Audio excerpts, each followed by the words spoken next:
Hello. The purpose of this video is to follow on the first video where we created a spreadsheet to generate a simulation for purchasing 30 sodas and determining the number of winning caps based on Coca-Cola's advertised 1 out of 6 caps wins.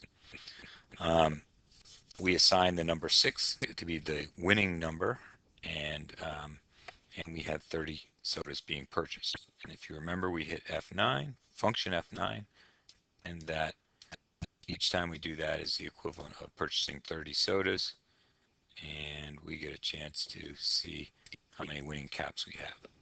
Okay, this video is a little bit more extensive because what we want to do is we want to show how you can use the spreadsheet to capture each of the results, then turn those into a frequency table, which can then easily be put into a visual display to help us see the different outcomes that occur and at what frequency given the probability of 1 to 6. And this will help us draw a conclusion about whether we should be cynical of Coca-Cola's claim to have 1 in 6 caps as winning caps when we only got 2 winning caps from our purchase of 30. All right, so let's get started here. Again, we have our manual.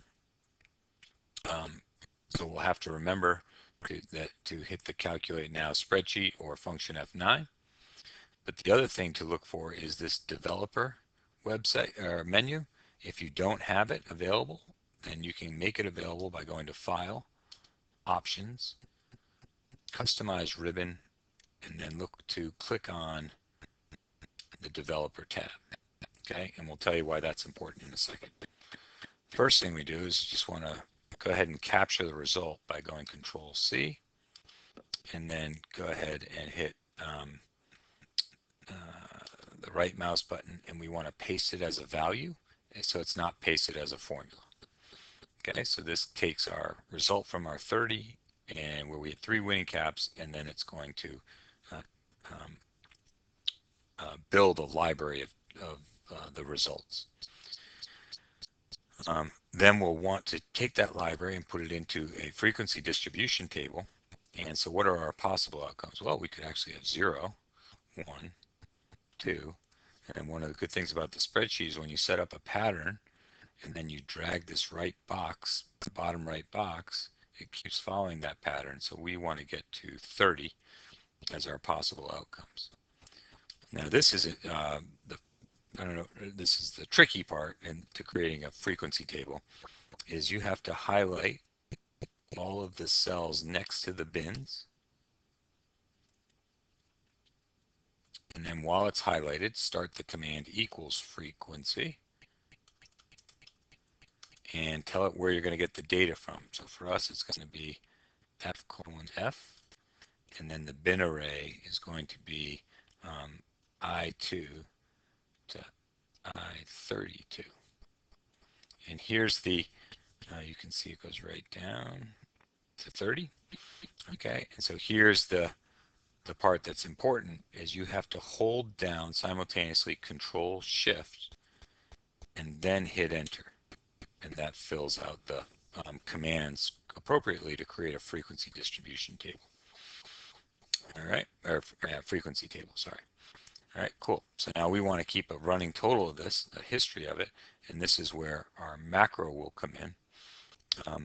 So in our macro, we want to go ahead and record it. Now, recording a macro simply means that the computer marks each of the steps that you do, each of the commands, and then saves it. And so you can just press a button and it will repeat that series of commands. So we can do that really quickly, and we get to our law of large numbers even faster. Okay, so hit record macro.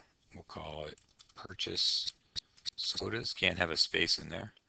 We'll say it's a Control S. Say OK. All right, so now it's recording each of my steps.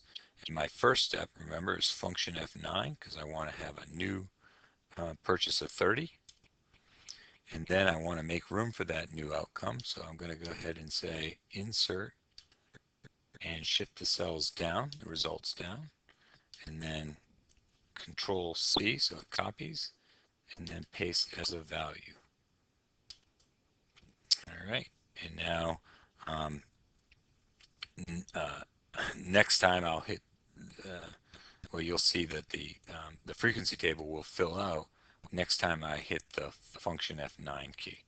All right, but this is the end of this macro, so I can go ahead and go to developer and say stop recording and insert a button. We'll insert it right here,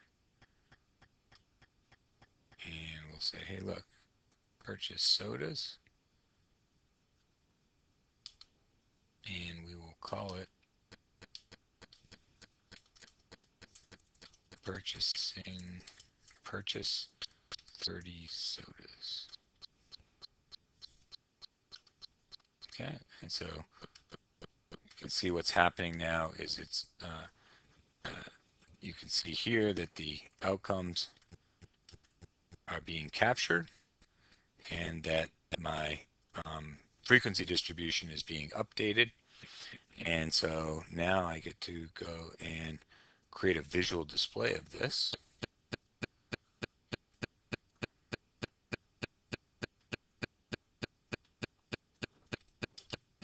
And I'll say insert a bar chart. And I don't want to have the outcomes graphed. And I can see that I don't have my outcome of 0, so I need to change my data so that it becomes, my axes label becomes I2 to I32. Oops, not sure what happened there.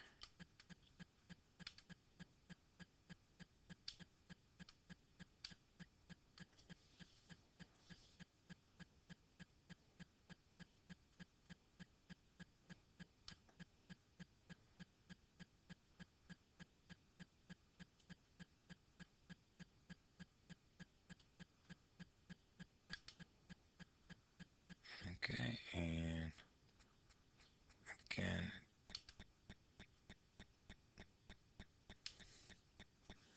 and so now you should see the chart update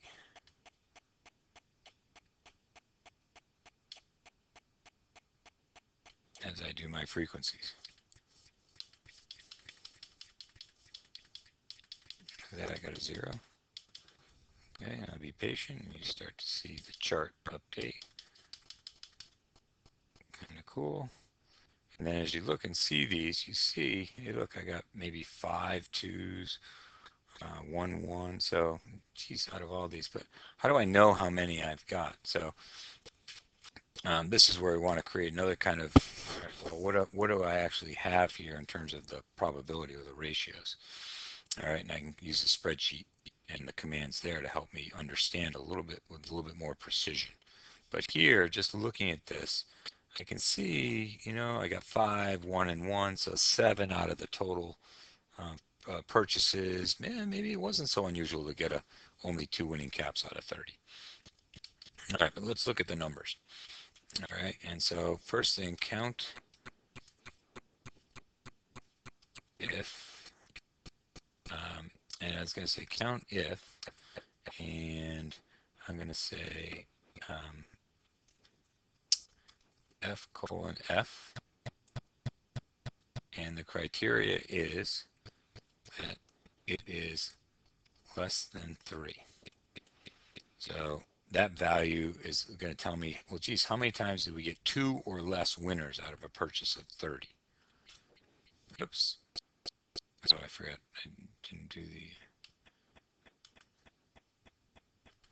Okay, so let me go back. Got that wrong. Okay, and there we go. So 7 out of that. Well, how many do we have in total? Well, I'm just going to say count. Oops. Count A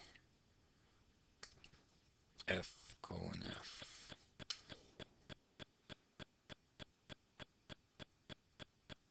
Oh. so it had 44 trials, and so we can see as I keep making purchases. All right, and that gives us, so then I can quickly take and say, hey, look, all right, so this is number winning less than 3.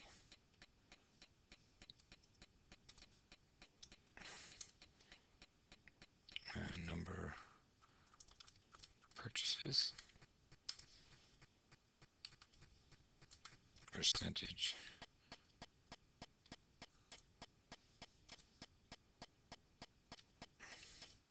So I can just take and say, I'm going to take this value and divide it by this value, and I'm going to turn it into a percentage, and we'll go to the first decimal point.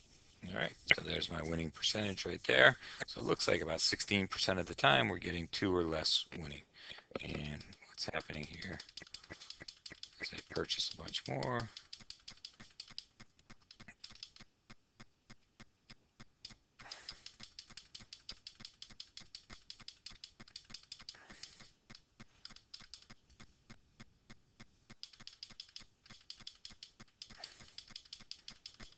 And you're doing the law of large numbers here. And if you're really interested, you can ask me how to do this so you can create another button which repeats 100 times. But what do we see happening here with this distribution? For the winning percentage less than 3, it's 13 now. Do a bunch, a couple of tens, so we gotta let that catch up. And you can start to see what's happening here. And so this is called a binomial distribution because it either wins or it doesn't. There's only 2 possible outcomes. And you can have your calculator go ahead and do this by saying, hey, look, a binomial distribution between the range, and I go ahead and set it up, and I say, hey, look, the number of trials is going to be 30, so I'm purchasing 30 sodas. The probability is 1 out of 6, and I'm interested in what is out of that distribution, which lies between 0 and 2. And you can see that I would, oops, actually I should do this. Okay, and this is the by the expected percentage. And if I went and did this and this, and actually I'll put theoretical instead of expected. And so as we do more and more, the question is, does it really approach that theoretical number? Looks like we're kind of high right now. But in any case, we would expect to say 10% of the time we'll get 2 or less winning bottle caps from a purchase of 30. And you can see we started off at 17%, now we're down to around 13. And like I said, we do go real quick, create a macro of 30, a macro of 100 purchases of 30 each. And we'll probably get even closer down to that 10.3 faster if we did it that way. But hopefully this is enough to inspire you to see what's happening with the simulation so you can better appreciate the outcomes and look at a scenario where you're looked at one particular event and it gives you some context for understanding, geez, how unusual is it that I would have gotten only 2 winning caps out of 30? And the fact is that it's it's rare, but it's not totally out of the question. So Coca-Cola's we don't have enough evidence to suggest that Coca-Cola's claim is false, and we'll talk more about that in January. All right, hope you enjoyed the video.